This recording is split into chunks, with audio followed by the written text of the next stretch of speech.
कुमार जी सांसद है जो आपके ऊपर आरोप लगा रहे हैं वीडियो वायरल को लेकर, क्या कहना चाहेंगे?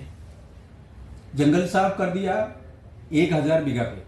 कलेक्टर ने छापा मारा पुलिस के साथ, फॉरेस्ट के साथ, और लोकल लोगों को डराया जा रहा है, धमकाया जा रहा है, गोफन लेके भगाया जा रहा है। और जो खूटगढ़ है, मगरी है, बोरकावेला है और चिकलाड़ है, उसकी जमीन पर लगातार लोगों के साथ में स्ट्रगल कौन करा रहा है?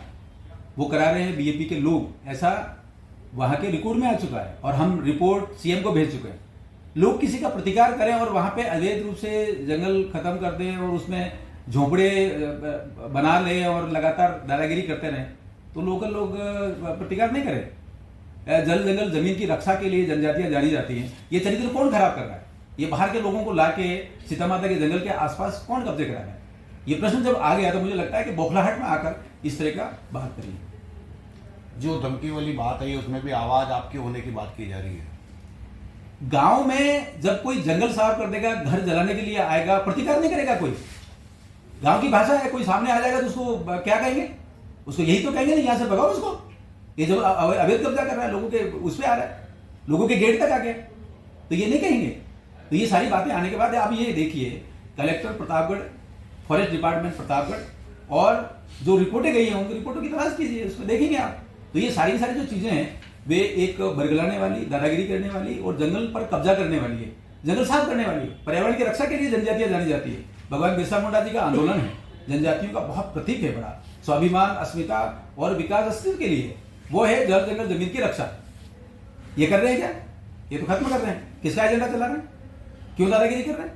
तो ये सारी जो बातें जब सामने आ रही है तो ये बौखलाहट में ये बकवास कर रहे हैं। टीएडी मंत्री पर भी आरोप लगाया है कि उनके होते हुए वहां पर कोक के बच्चों का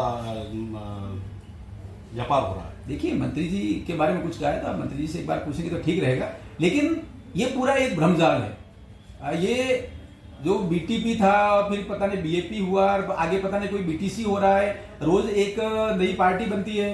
कभी तो ये राष्ट्रपति चुनाव का बहिष्कार करते हैं, कभी राज्यसभा चुनाव के लिए कांग्रेस से जाते हैं, कभी कहते हैं कि हम हमारी गाड़ी की चाबी छीन ली है, कभी कहते हैं हम आदिवासियों के लिए ये करते हैं।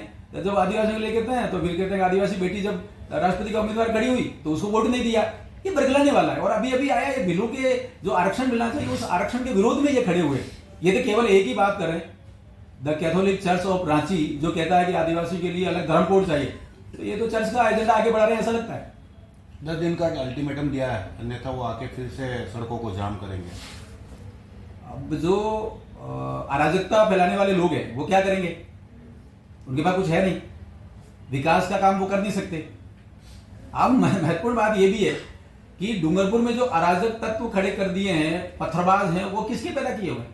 अर्थुना में उन्होंने मीटिंग की, मीटिंग करने के बाद वहीं से लड़के निकले और सीधे रोड पर आने के बाद लूटपाट शुरू कर दी और ये कहते थे कि हम आरडी पास और 5वीं पास लोगों को नौकरी देंगे। तो ये क्या पत्थरबाज कराने की नौकरी दे दी है क्या इन्होंने? ये सारी जो चीजें चल रही हैं, आप समझिए पूरा एक भ्रमजाल। कभी ये कहते हैं कि आदिवासी के ऊपर आईपीसी लागू नहीं होती और काफी डूंगरी का कांड कर देते हैं, 7,500 युवाओं को फंसा देते हैं। ये सारे का सारा जो नकारात्मक भाव है वो है। एक बड़ी संकेत आ रहा है, आप इस बात को भी समझिए, सबके सामने लाइए।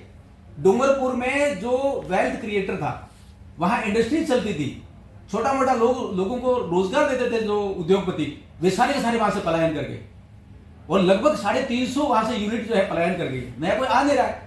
ये समिशन पैदा कर रहे हैं, ये बेरोजगारी पैदा कर रहे हैं, बेरोजगारी को बढ़ा रहे हैं और केवल अलगाव और चर्च की राजनीति को आगे बढ़ा रहे हैं, ऐसा लगता है। उपचुनाव होने वाले गठबंधन की बात आ रही है सामने। प्रभारी जी ने उनको कहा है कि भाई गठबंधन के लिए 2 दिन पहले कहते हैं अच्छे हैं रोज साहब, 2 दिन बाद कहते हैं खराब है। देखिए, इस बारे में हमारे प्रदेश अध्यक्ष जी माननीय मदन राठौड़ जी का बयान आ गया है कि कोई भी ऐसा अलगाववादी अराष्ट्रीय तत्वों के साथ में समझौता नहीं होगा। ये आपके ध्यान में पहले से आ चुका है, इसमें मुझे अलग से कुछ नहीं कहना है।